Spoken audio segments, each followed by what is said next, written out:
Something I know a lot of fans are looking forward to. It's NBA season. Preseason finishing up this weekend. The real deal starts next week. And to talk NBA futures, we got our friend Brian Scalabrine on with us. How excited are you for NBA season to get going? Well, I'm excited that NBA preseason is ending because you cannot take with 70-point losses and players going, load management games. Like, I am done speculating about, is this guy going to be good? How is this team going to fit in? But, you do have to kind of look into the weeds and see, especially from the gambling side of it, what do you really like out there? And there are some things I like. And I'll let you guys know I'm not a big fan of the favorites. So that's where I stand with this. Hey, Lauren that's agrees okay, with that. I'm a big underdog bettor as well. I love a good value. I love a good plus money bet. So I'm right there with you, Scal. Don't even worry about it. I want to get into it with looking at playoff teams last year. Who do you think is going to, take a step back and maybe underachieve, I guess, or overachieve from what we saw last season? Yeah, it's funny how people are loving the Clippers still. They don't have Kawhi Leonard. I'm informing you guys. And if you're optimistic that Kawhi Leonard's going to somehow return, remember what happened when he was in San Antonio? The guy took forever and didn't want to play. So I'm not high on the Clippers, and people really like the Clippers. Maybe it's the LA buzz. And, I'm not a Paul George hater, but I'm also not, delusional and thinking Paul George is going to lead this team and be awesome, right? Another team is out east is people, I don't think they're giving the proper respect to the Chicago Bulls and the players that they have. I think they're going to overachieve. Last year, even with that team they had last year, which I think has been upgraded, they were, knocking on the door, and then Zach LaVine got COVID, and then he had to miss right in the thick of it. So I think the Bulls are going to have a much better season, and they have real NBA players that can impact the regular season.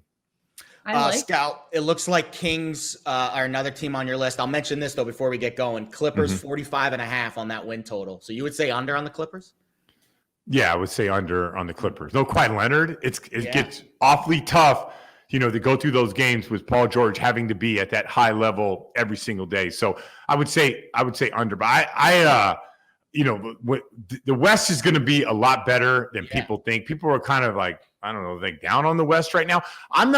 The thing is, I'm not as high on the Lakers as a lot of people are, but I'm higher on some of the other teams, like a Sacramento. And here's what I like about Sacramento. I love versatility. I think versatility is the name of the game when you're talking about win total. They have 3 guards in De'Aaron Fox, Halliburton, and Davion Mitchell. Those guys can beat you different ways. Like Davion Mitchell can impact a game, a quarter, a fourth quarter, just defensively. De'Aaron Fox can do that with just his transition. And if you haven't seen Tyrese Halliburton play, he's one of the 10 players in the NBA that care about winning on every single possession. So I like those guys. I like what they can do. I think they're going to be a team that surprises people, and I really like the over on the Sacramento Kings. 36.5 Kings win total over, and the Bulls 42.5. So those are relatively low numbers right there to go over. That's basically a 500 season for Chicago, slightly over, and the Kings don't even need to go 500, and you would hit that bet. And outside of the playoffs, the Orlando Magic, for whatever reason, I think Mo Bamba now understands that if he doesn't play hard, he's not going to get paid. And all the people on this show, we all want to get paid, right? We all want our money, including Ben Simmons wants to get paid, right? Well, with Mo Bamba, he is motivated, and they're at 22.5. You might even find them at 21.5. I think Orlando is going to be a lot better. I'm a big fan of Suggs. Suggs is a winner. Cole Anthony. And listen, I'm not trying to sit here and tell you that the Orlando Magic are going to make the playoffs, but I don't see them being, they're going to be at 25, 26. I think you'll be happy going along the year watching them saying, I feel like if things go right and they don't go into absolute Oklahoma City tank mode, then I feel like Orlando Magic will be a strong over. And people think they're the worst team in the league. There's no way they're the worst team in the league. 21.5 means you can lose 60 games and still hit the over. I know. That's not going to happen, especially 22 and 60. That's an awful year, but you get paid, and we all want to get paid. Oh, my gosh. That's awesome. Wait, I want to take it back to the West for a second because you were talking about the Kings, but I know you also mentioned to us Utah, Phoenix, Golden State. Yeah.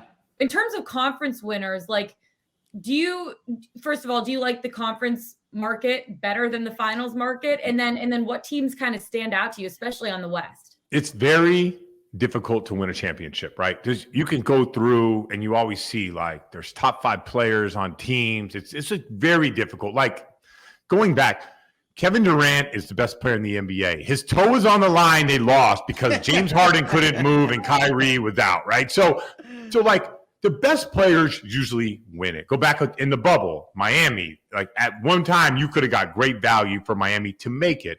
So I love the market of this team can make the finals. Go back to last year, the Phoenix Suns. Like no one picked them to do that, and they make it. So I do love going to the finals. I love that market so much more than winning it all because usually the good teams, the best players, they end up winning it all. So when you're looking out west, I think Phoenix is underrated. Golden State definitely is. If their young players step up and they end up making a trade, let's just say it's Ben Simmons, I could really see that team being like a team that can make it to the NBA Finals.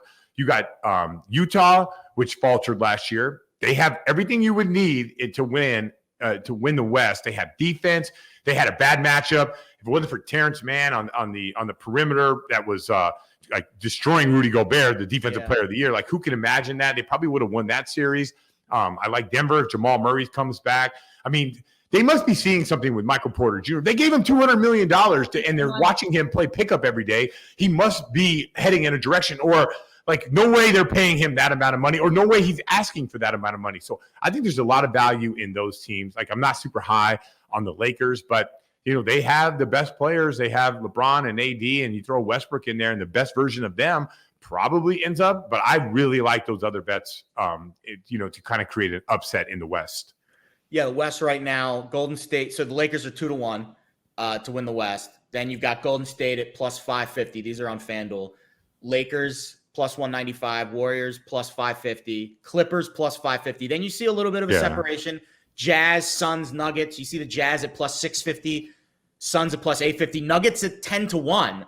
And based on your handicap there on Jamal Murray and MPJ, 10-1 with the Nuggets, is that, to me, that's probably the best of the bunch, based on what I'm hearing from you. I agree. And I'm a huge Jokic fan. And what they had out there last year in the playoffs, like people are just going to think that the Denver they're Denver, they lost again. Murray comes back and Porter takes that next step. Aaron Gordon is great at playing off Jokic. Yeah. Like who wouldn't like us three right now? Like I really believe like us three and Campazzo can go out there with Jokic and win an NBA game. I really think that's how good he is as a basketball player. Not much on me, but I bet Lauren, you're the point guard. You're the point guard. I bet you two really will hold. Yeah, I mean, all you gotta do is cut, and you get layups. I made 11 years. I played 11 years in the NBA because I cut off of Rondo and Jason Kidd. I know what it's like to play against great passers. So I really believe in that Denver team at 10-1. Like, listen, if Denver was 100, like bet 200. No, I probably would not. But at 10-1, you can't tell me you see those guys and Murray going off and doing his thing and Jokic, and if Michael Porter Jr. got $200 million, there must be a reason. Like there's a lot of things that make sense with that team, and if you like that value. Mm-hmm. I do like that. I want to get into players a little bit too. So we talked a little bit about teams. Well, actually, let's go to the West for a second, or the East for a second. Who do you see value in terms of conference winner, in terms of who's going to make it all the way, and who stands out to you, I guess, in that aspect? I hate to do this. I really do. Because when I'm on air for the Celtics, I'm as homer as they can be, right? Yeah. I replaced Tommy Heinsohn, who was the biggest homer to ever walk on the face of the earth, right? So I had to go down this road. But I really believe in my Celtics this year. Because here's the reason why. And once again, not to win it all, but there's some things, 21-1 to win the East. Yeah. So certain things could happen. That's great value. Jaylen Brown, Jason Tatum, both those guys have been in Eastern Conference Finals. Marcus Smart has been there. Al Horford, when they had success, he was there. I know there's a lot of things that have changed, but you can't tell me that their experience and those guys taking that leap, just like last year, Devin Booker, the Phoenix Suns are not going to the finals if Devin Booker doesn't take that huge leap, right? Mm-hmm. So you're telling me Tatum Brown can't take that huge leap? And I know I'm sitting here with my banner in the background. I get it. But not biased at all. But I do like – But you guys have to admit there's great value in the Celtics. And coming off of a weird, disastrous year where people have sort of crossed them off the list, there's good value with them. The reason why I think there is is because the favorite in the East right now, the Brooklyn Nets, goodness gracious, what's going to happen with Kyrie? No one knows. The Bucks, surprisingly, are not the favorites to repeat. Maybe not surprisingly if you consider how good, Brooklyn and LA can be at their best. Then after that in the East, it's Philly and Miami. Philly's got some issues, and they've got a situation going on, obviously, with Ben Simmons. And Miami's kind of been, I don't want to call the window closing for Miami, but their window was very open a couple years ago, and I think it's hard to sustain that. And then there's the Celtics right there in the 5th spot. So I think, but of the two conferences, East-West, you think the West is more vulnerable to a favorite losing and a team like Denver moving up, whereas maybe Milwaukee and Brooklyn a little harder to supplant at the top of the East? Yeah, that's spot on right there. Like, it's really hard, even without Kyrie and whatever he's talking about, the earth is round, flat, upside down. It doesn't matter. Whatever he's talking about, James Harden is a beast. Kevin Durant, are you kidding me? And the rest of the role players, and I feel like they're like kind of done with Kyrie's up and down. And it's all good when Kyrie's talking all that crazy madness when you're the best player and they need you. Like, no one in the NBA except for Kyrie and his camp believe that they need Kyrie to win a championship. That team is that good, and it's really hard. James Harden was out there playing 20%, and they almost beat the Bucks. So I understand that. But, for me to say, like, I think the Brooklyn Nets are going to win, it's not saying anything, right? Even though it does seem like they're the favorite. But Kevin Durant's coming off of Achilles. James Harden, who knows? He's been durable in the past. But, Father Time, it's weird. Like, once you start getting – LeBron started getting injured, and now, like, every year he has an injury. It's like it's things are different like that. And James Harden gets hurt, and there's no Kyrie and Kevin Durant, there is a possibility that they don't, but I would be hard pressed to find a reason that I don't like the Bucks. I do like the Bucks. I think that they can repeat. I think Giannis is going to be better this year. So I do think the Bucks are even where they're at. I think there's good value in the Bucks, but they're the third favorite. They're not even the favorite. They're the defending champs. Exactly. And I think Giannis has been downplaying a lot of stuff this summer. Oh, I'm so happy I'm a champion. You can never take this away. Yeah. It all looks like he's a fat cat. Like, I did what I wanted to do and my dreams come true. There's no way. The guy's still in the gym working out 3 times a day. He's still driven to do that. And he'll never take his foot off the gas. So if he takes that huge step forward based on having 50 in game 7, like that doesn't, or game 6, that doesn't change you. The Bucks are still, in my opinion, let's just talk Bucks Brooklyn. I'm leaning towards the Bucks with value, and I think they could beat Brooklyn. I like it. In terms of individuals, I mean, you mentioned Giannis there. Let's get into the individual futures a little bit. MVP, Defensive Player of the Year, Rookie of the Year. Start with MVP. Who is your front runner right now? No, I don't do front runner. I do dark horses. I love Steph Curry. Who's your dark horse? Yeah, Steph Curry. One right now on Steph Curry. There's value in Steph Curry. Like, if you just look at what he did last year and you add somewhere down the road, they have a much better passing team because you can't look at, like, if they don't make any trades, right? The Andrew Wiggins at the end of the year was much better for Steph Curry. He figured out. Wiseman is going to figure out how to play with Steph Curry. Steph Curry creates plays for other people and gets people wide open without even touching the ball. They have a better passing team. They have a better shooting team. Teams can't completely overreact to Curry and leave the rest of the guys. Like, I really believe that's unreal value for Curry to win an MVP. I think he's going for it. I got a chance to have an interview with him, and he looks at the game of basketball so differently. How many 3-time champs, 5-time NBA Finals guys would have continued to push for that 10th seed, and an 8th seed or the play-in game? Steph Curry. That's the type of guy he is, and he mentioned it. He talked about golf. He said, in golf, it's an individual sport, and you're pushing yourself to be the best. You're taking to move the needle 1%. And he said, I take the same mindset when it comes to basketball.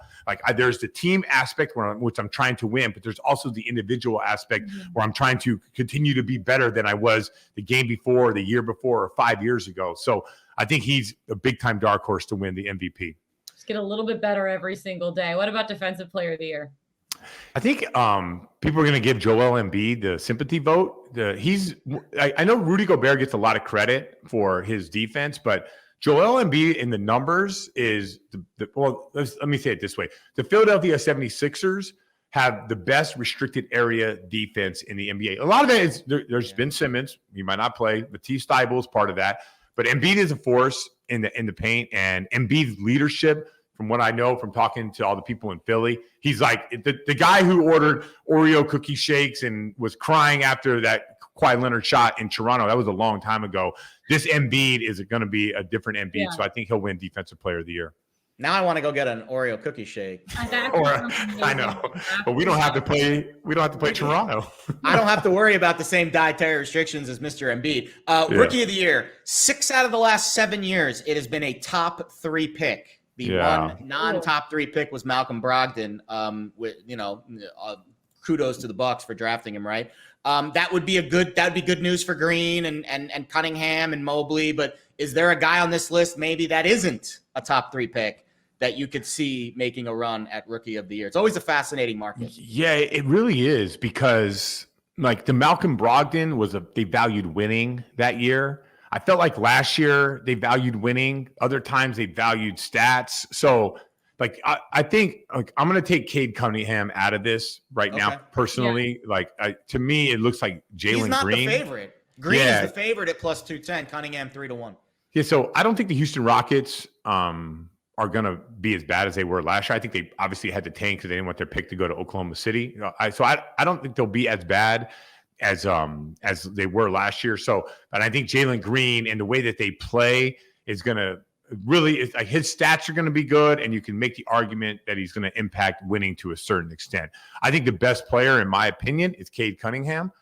But sometimes winning Rookie of the Year is not necessarily indicative of of being the best player. Like a lot of people like LaMelo Ball. I like LaMelo Ball, but I'm a big Anthony Edwards fan, huge. And when LaMelo Ball was out for the injury and Anthony Edwards is trending as, to me, the best player in the Minnesota Timberwolves, I thought he deserved it.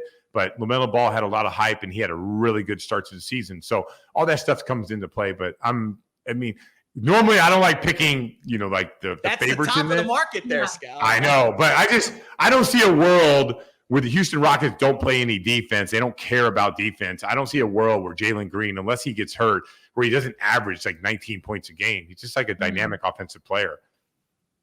I love it. I absolutely love it. Brian, thank you so much for joining us on the show. It's been great. Really looking forward to NBA season. Brian Scalabrine bringing all the hot takes today. I love it.